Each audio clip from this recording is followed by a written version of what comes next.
بسم اللہ الرحمن الرحیم۔ السلام علیکم خواتین و حضرات۔ خواتین و حضرات، مجھے ایک صحافی کے طور پر، ایک سماجی کارکن کے طور پر، ایک لکھاری کے طور پر اور ایک پولیٹیکل ورکر کے طور پر دنیا کی بہت ساری اہم شخصیات کے ساتھ ملنے کا اتفاق ہوا۔ پاکستان میں بھی بہت بڑے بڑے لوگوں کے ساتھ جو بہت قداور تھے، علم کے حوالے سے، اپنی قابلیت کے حوالے سے، اپنی فکر کے حوالے سے، اپنے جذبات کے حوالے سے، اپنے احساسات کے حوالے سے اور چیزوں پر گہری نگاہ رکھنے کے حوالے سے بہت قداور شخصیات تھیں۔ مجھے ان سے بھی ملنے کا اتفاق۔ میں اپنی زندگی میں جس شخص سے سب سے زیادہ متاثر ہوا، علمیت، فلسفہ، لگاؤ، حب الوطنی، مختلف زبانوں پر عبور، ان کے ادب کے حوالے سے، اس لحاظ کے حوالے سے، اس طرز معاشرت کے حوالے سے، لباس کے حوالے سے، انداز گفتگو اور لفظوں کے انتخاب کے حوالے سے جو متاثر ترین شخصیت میرے نزدیک تھیں، جن سے میں متاثر ہوا، وہ پاکستان کے 7 دفعہ وزیر خارجہ رہنے والے صاحبزادہ یعقوب تھے۔ آپ لیفٹیننٹ جنرل تھے۔ آپ نے مشرقی پاکستان میں گولی چلانے سے انکار کر دیا، لوگوں کو مارنے سے انکار کر دیا، اور اپنا جو کمیشن تھا آرمی کا، اس سے استعفیٰ دے دیا۔ نوکری سے استعفیٰ نہیں دیا، کمیشن سے ہی استعفیٰ دے دیا۔ اور پھر وہ سفارتکار کے طور پر روس میں رہے، امریکہ میں رہے، فرانس میں رہے، پاکستان کے وزیر خارجہ بنے۔ میں خوش قسمت ہوں کہ میرے ساتھ ان کے گھریلو تعلقات تھے۔ وہ میرے غریب خانے پہ تشریف لایا کرتے تھے۔ میں ان کے مطالعے کی جگہ، علم کی جگہ، گھر کی جگہ، ان کی رہائش گاہ پر حاضری دیا کرتا تھا، اور مجھے ان سے زندگی میں بہت سیکھنے کا اتفاق ہوا۔ وہ اپنی زندگی میں ان لوگوں کا ذکر کرتے تھے جن سے وہ متاثر تھے۔ وہ بہت ساری چیزیں انہوں نے مجھے اپنی زندگی میں بتائیں۔ یہ وعدہ تھا میرا ان کا کہ میں ان کی زندگی میں نہ تحریر کروں گا اور نہ میں اس طرح کی بات کروں گا کہ وہ کہیں ریکارڈ کا حصہ بنے اور وہ پبلش ہو سکے۔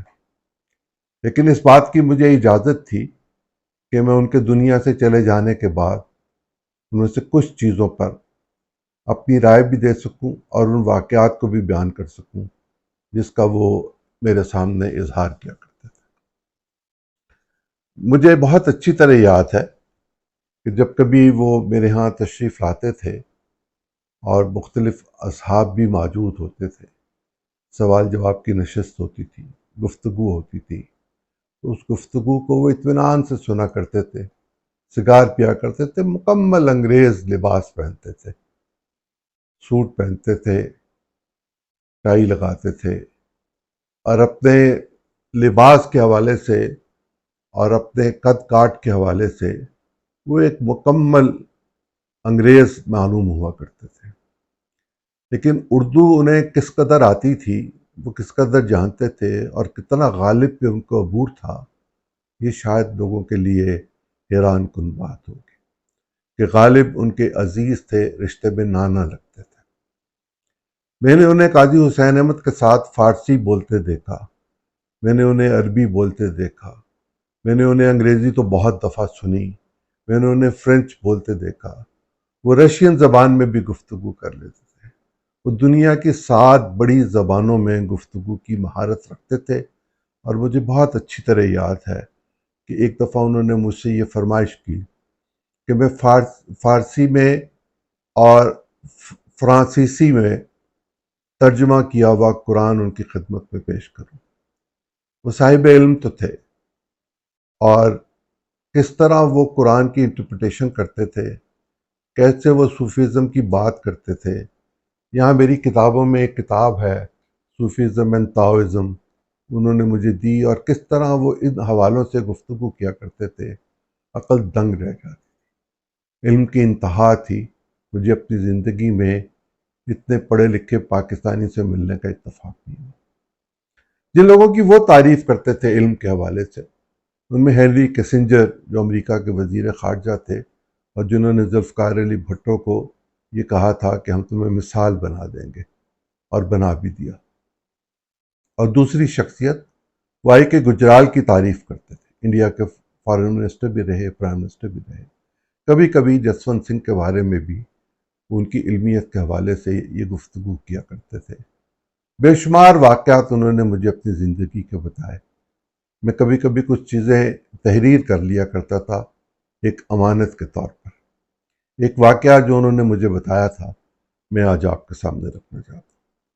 یہ 27 برس پرانی بات ہے، یہ 1996 کی بات ہے۔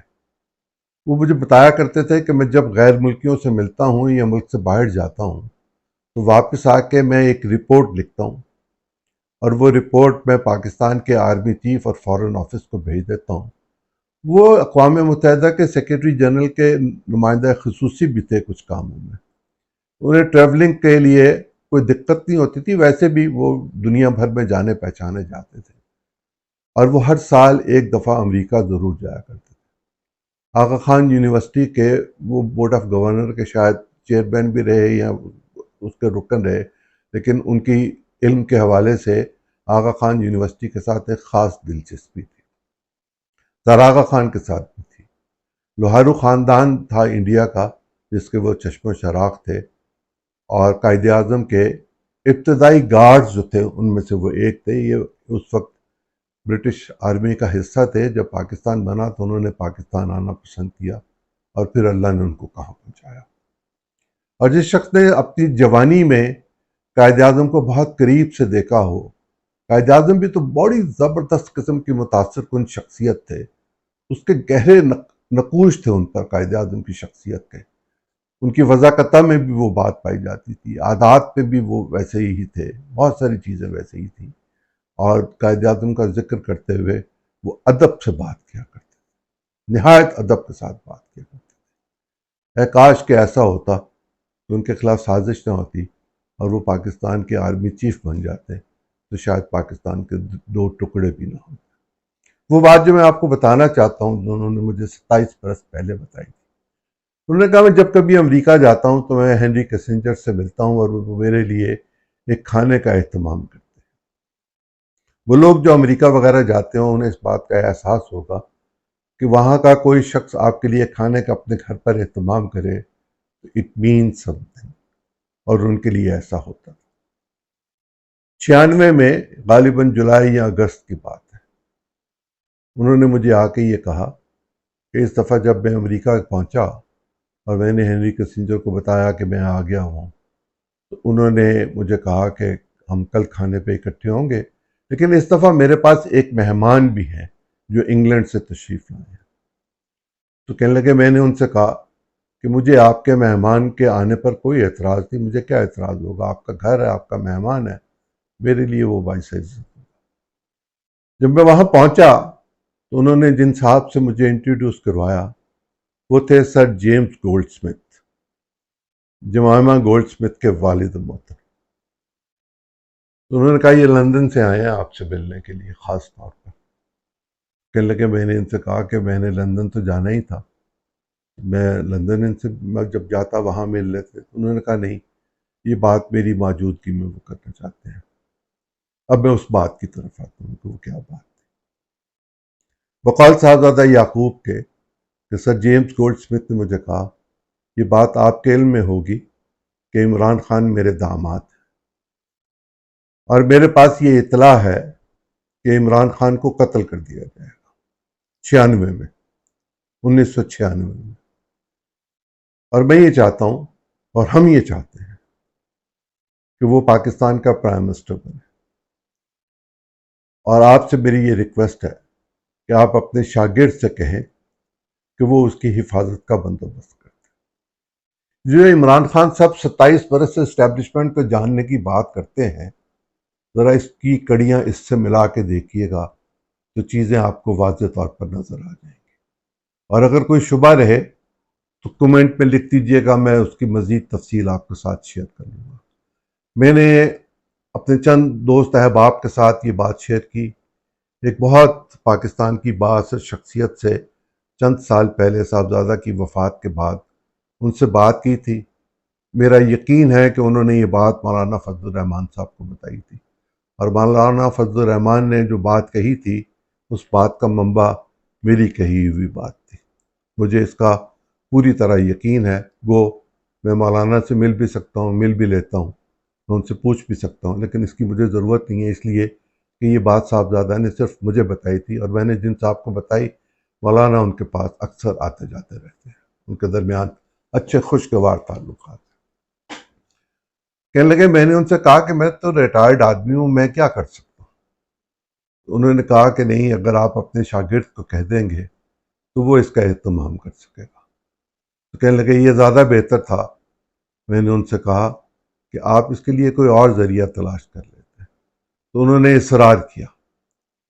کہنے لگے مجھے ہنری کسنجر نے بھی کہا کہ میں ان کی بات کو سیکنڈ کرتا ہوں، آپ یہ مہربانی کر دیجیے. بقول صاحبزادہ صاحب کے کہ جب میں واپس آیا تو میری یہ روٹین تھی کہ میں آ کے آرمی چیف کے ساتھ ملاقات کیا کرتا تھا. تو میں نے جہانگیر کرامت صاحب کو فون کیا تو انہوں نے مجھے کہا کہ آپ تشریف نہ لائیے، میں آپ کے پاس حاضر ہوں گا.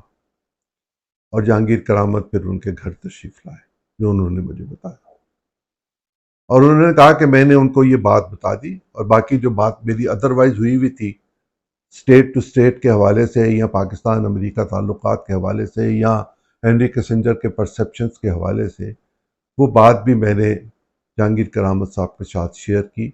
اور لکھی ہوئی جو میری بات تھی جو میں لکھ کر دیتا تھا ایک رپورٹ کے طور پر، وہ بھی میں نے اس کی ایک کاپی انہیں دے دی اور ایک فارن آفس کو بھیج دی. مجھے نہیں پتا فارن آفس کے پاس ریکارڈ ہے کہ نہیں ہے، ہوگا ضرور، ہونا چاہیے، ہوتا ہے، مل بھی سکتا ہے. لیکن چونکہ یہ بات میں نے براہ راست سنی ہوئی ہے اس لیے مجھے اس میں کوئی ابہام نہیں ہے. چند روز کے بعد مجھے ان کے سیکریٹری نبی صاحب کا فون آیا اور انہوں نے کہا کہ صاحب بات کرنا چاہتے ہیں. میں حاضر ہوں. صاحبزادہ صاحب نے کہا کل دوپہر کھانا میرے ہاں کھائیے گا، اور 2 بجے کا مہمانوں کو وقت دیا ہے، آپ 1:45 تک آ جائیے گا. میں نے ان سے کہا ٹھیک، میں پہنچ جاؤں. میں وہاں پہنچا تو انہوں نے مجھے کہا کچھ چیزیں آبزرو کرنا، اور پھر کھانے کے بعد ہم بیٹھ کے اس پہ بات کریں گے.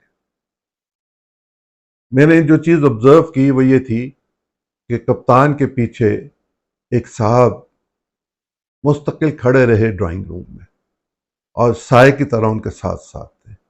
اور جب وہ آئے تھے تو ان کی گاڑی کے پیچھے ایک گاڑی تھی ویگو ٹائپ جس میں کچھ لوگ موجود تھے. تو مجھے یہ اطمینان ہوا کہ اچھا یہ مجھے یہ دکھانا چاہتے تھے کہ وہ جو حفاظت کا ذکر کیا جا رہا تھا اس کا اہتمام ہو گیا.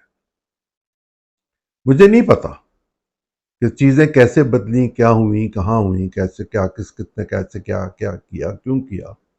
لیکن ایک دوسری بہت اہم شخصیت نے، پاکستان کی زندہ جاوید بہت اہم شخصیت نے مجھے یہ کہا کہ میں قاضی حسین احمد کے نمائندے کے طور پر سوڈان گیا تھا، اور سوڈان کی انٹیلیجنس ایجنسی کے عمر البشیر وہاں پریزیڈنٹ ہوتے تھے اس وقت.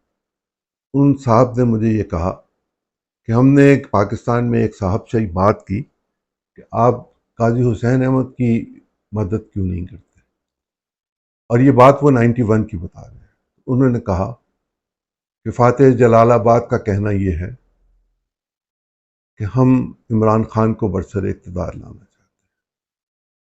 یہ جنرل باجوہ کو جو مرضی کہہ لیں، جس کو جی چاہے جو مرضی کہہ لیں، لیکن کڑیاں تو کہیں اور تھیں، کہیں کے اور سے جڑی تھیں. کب جڑی تھیں، کیا ہوا تھا، کیا ہوا تھا حکیم سعید صاحب کے ساتھ، کیا ہوا تھا عبدالستار ایدھی کے ساتھ، کیا ہوا تھا ڈاکٹر غلام مرتضیٰ کے ساتھ. جب میں بات کرتا ہوں، اور میں تو کوشش کرتا تھا کہ میں اشارتاً بات کر دیا کروں، لیکن بعض اصحاب کا یہ اصرار تھا کہ میں کھل کے بات کروں. میں آج آپ کے سامنے جو میں نے سن رکھا، جو دیکھ رکھا، جو میرے کانوں میں، دل میں، دماغ میں محفوظ ہے، وہ میں آپ کے ساتھ شیئر کر رہا ہوں. اس لیے شیئر کر رہا ہوں کہ آج اسرائیل نے پاکستان کے معاملات میں مداخلت کی کوشش کی ہے. اسرائیل کو کیا پڑی ہے کہ وہ ہمارے معاملات میں کوئی دلچسپی رکھے؟ ہم اس کے معاملات میں کوئی دلچسپی رکھتے ہیں؟ ہم تو یہ جانتے ہیں کہ وہ ظالم ہے، بربریت کرتے ہیں اور ریاستی جبر کرتے ہیں، ریاستی تشدد کرتے ہیں، فلسطینیوں کا حق مارا ہوا ہے، ان کی زمین چھینی ہوئی ہے، ان پر زندگی تنگ کی ہوئی ہے، اور دنیا اسرائیل کے ساتھ ہے۔ فلسطینیوں پر ظلم ہو تو وہ یہ کہتے ہیں کہ اسرائیل کو رائٹ ہے کہ وہ اپنے حق کے لیے کچھ کرے۔ فلسطینیوں کا تو کوئی حق نہیں ہے نا۔ فلسطینی تو ایسے ہی موم کے بنے ہوئے ہیں، وہ انسان نہیں ہے، وہ ہمیں اپنی ہی طرح زیادہ عزیز ہے۔ بیت المقدس کی حفاظت کے لیے ہم سے جو بھی ممکن ہو ہم وہ کرنے کے لیے تیار ہیں۔ یہ ہمارا ہی عزم نہیں ہے، یہ بابائے قوم کا بھی پیغام تھا، ان کا بھی عزم تھا، یہ پوری امت کا پیغام ہے، یہ پوری امت کا عزم ہے۔ اور ہم اسرائیل کے ساتھ تعلقات نہیں چاہتے، اس کی بہت ساری وجوہات ہیں، اور اس میں سب سے بڑی وجہ وہ ظلم ہے جو وہ مسلمانوں اور پرٹیکولرلی فلسطینیوں کے ساتھ کرتا ہے۔ میں نے نشاندہی کر دی آپ کو، اور میں نے آپ کو بتا دیا کہ یہ بات کہاں سے شروع ہوئی تھی اور یہ اپنے انجام کو کہاں تک پہنچی ہوئی ہے۔ آج جو پاکستان میں 9 مئی کے واقعے کا ہم ذکر کرتے ہیں، ذرا 9 مئی کے واقعے کو اس تناظر میں دیکھنے کی کوشش کیجیے۔ جس طرح پاکستان کی افواج کو محترم کپتان صاحب گالی نکالتے تھے، برا بھلا کہتے تھے، پر تنقید کرتے تھے، یہ ریاستی ادارہ ہے، اس کے بچے، اس کے جوان اپنے بچوں کو یتیم کر کے میرے اور آپ کے بچوں کی حفاظت کرتے ہیں۔ اس کے جوان خود بہہ جاتے ہیں پانی میں، لیکن میرے اور آپ کے بچوں کو بچانے کے لیے اپنی ذمہ داریوں کو پورا کرتے ہیں۔ یہ پہاڑوں کی چوٹیوں پر چڑھ کے، سفید برف پوش پہاڑوں پہ چڑھ کے اپنی زندگی کی بازی ہارتے ہیں، لیکن میری اور آپ کی زندگی کو 4 چاند لگانے کے لیے ہمیں وہ موقع دیتے ہیں کہ ہم آگے بڑھ سکیں، ہم ترقی کر سکیں۔ کیا ہم ان کا قرض اتار سکتے ہیں؟ نہیں، ہم نہیں اتار سکتے، اور ہم اتارنے کی کوشش بھی کریں تو یہ ہمارے لیے ممکن نہیں ہے، اس لیے کہ جو شخص جان دے دے اس سے زیادہ وہ کیا دے سکتا ہے؟ جو اپنی جان کی بازی ہار جائے میری جان بچانے کے لیے یا آپ کی جان بچانے کے لیے یا ہمارے نوجوانوں کے مستقبل کو سنوارنے کے لیے، وہ ندی ہو، دریا ہو، پہاڑ ہو، ریگستان ہو، وہ نخلستان ہو، کچھ ہو، کیسے ہی حالات کیوں نہ ہو، سخت ترین حالات ہوں، سہل ترین زندگی ہمیں گزارنے کا موقع دیتے ہیں، اور ان کی زندگی بہت کٹھن ہوتی ہے۔ ایسے لوگوں کو میر جعفر اور میر صادق کہا جائے، ان کو برا بھلا کہا جائے، ان شہیدوں کو جنہوں نے اس وطن کی خاطر اپنی جانیں دے دیں، ان کے جو یادگار بنی ہوئی ہیں ان کو نظر آتش کیا جائے، امام عالم کے جہاز کو نظر آتش کیا جائے، فوجی تنصیبات کو نقصان پہنچایا جائے، اور ہم اس بحث میں پڑے ہوئے ہوں کہ کیا کپتان صاحب واپس برسر اقتدار آئیں گے یا نہیں آئیں گے۔ لوگ ہی نہیں آنے دیں گے۔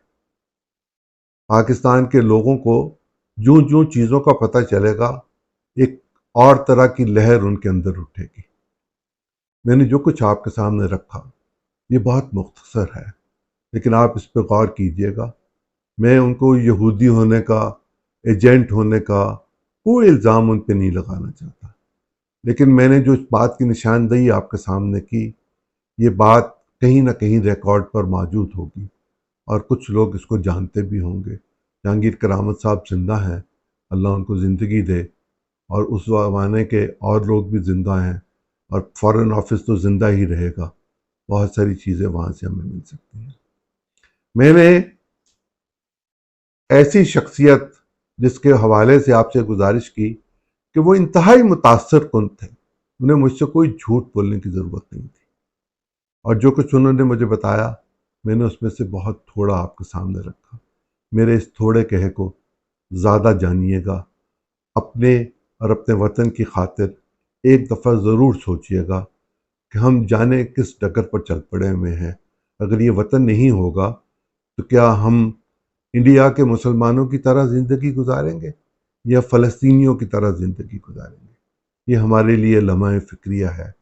میں آپ کے لیے دعا کرتا ہوں کہ کہ اللہ تعالیٰ آپ کا اور میرا حامی و ناصر ہو، اور اگر زندگی رہی تو انشاءاللہ کل آپ سے پھر ملاقات ہوگی۔ اجازت دیجیے۔